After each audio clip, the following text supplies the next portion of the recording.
The BR24 ન્યૂઝમાં આપનું સ્વાગત છે।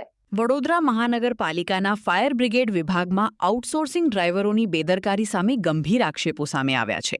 છેલ્લા 5 વર્ષમાં ફાયર અને ઇમરજન્સી વાહનોના મેન્ટેનન્સ પાછળ 2,78 લાખ રૂપિયાથી વધુનો ખર્ચ થતાં એજન્સીને કારણદર્શક નોટિસ ફટકારવામાં આવી છે। વડોદરા મહાનગરપાલિકાના ફાયર અને ઇમરજન્સી સર્વિસીસ વિભાગમાં આઉટસોર્સિંગથી ડ્રાઈવરો પૂરા પાડતી અલ્ટ્રા મોડર્ન એજન્સી સામે ગંભીર બેદરકારીના આક્ષેપો થયા છે। આક્ષેપ મુજબ એજન્સીના ડ્રાઈવરો દ્વારા વોટર ટેન્ડર, ફોર્મ ટેન્ડર અને એમ્બ્યુલન્સ જેવા કટોકટીના વાહનો બેદરકારીપૂર્વક ચલાવવામાં આવતા ગિયર સિસ્ટમ, ક્લચ પ્લેટ અને બ્રેક લાઇનરમાં વારંવાર નુકસાન થઈ રહ્યું છે, જેના કારણે છેલ્લા 5 વર્ષમાં વાહનોના મેન્ટેનન્સ અને રિપેરિંગ પાછળ અંદાજે 2.78 કરોડ રૂપિયાનો ખર્ચ થયો હોવાનું સામે આવ્યું છે। હેડ ચીફ ફાયર ઓફિસર હરેન્દ્રસિંહ ચૌહાણે એજન્સીને પાઠવેલી નોટિસમાં જણાવ્યું છે કે ડેપ્યુટી મ્યુનિસિપલ કમિશનર અને મિકેનિકલ શાખાના રિપોર્ટના આધારે આ કાર્યવાહી કરવામાં આવી છે। કટોકટીના સમયે વાહનો ખોટકાતા બચાવ કામગીરી પણ પ્રભાવિત થતી હોવાનું નોટિસમાં ઉલ્લેખ કરાયો છે। આ ઉપરાંત ડ્રાઈવરો પૂર્વ જાણ કર્યા વગર રજા પર ઉતરી જતા ફાયર સર્વિસની કામગીરી પણ ખોરવાતી હોવાનું જણાવાયું છે।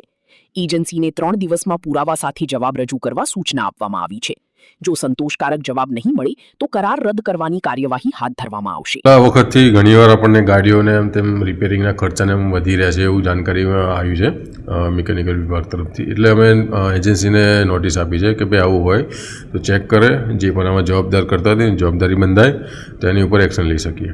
તો ટૂંકમાં જે પણ આપણે વ્હીકલ્સના ખર્ચા આવેલા ડ્રાઈવર હોય, ચલાવનાર ઓફિસ ડ્રાઈવર હોય તો જેમના કોન્ટ્રાક્ટ છે એમને જ અમે જાણ કરી છે કે ભાઈ આ જે પણ ડ્રાઈવર હોય તેમને એમના દ્વારા જે પણ એક્શન લેવું હોય એમને એમની રીતે લઈ શકે છે તેમને જાણ કરી છે અમે। અલ્ટ્રા મોડર્ન એજન્સી છે જે અહીં ગાડી કોન્ટ્રાક્ટમાં ડ્રાઈવર સપ્લાય કરે છે।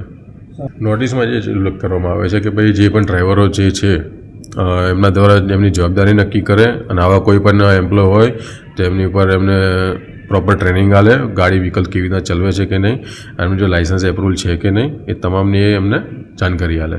ઓલરેડી પણ હાલમાં આપણું ટેન્ડરિંગની પ્રોસેસ ચાલી રહી છે નવા ટેન્ડરની, એ ટૂંક સમયમાં નવો કોન્ટ્રાક્ટ આવી જશે।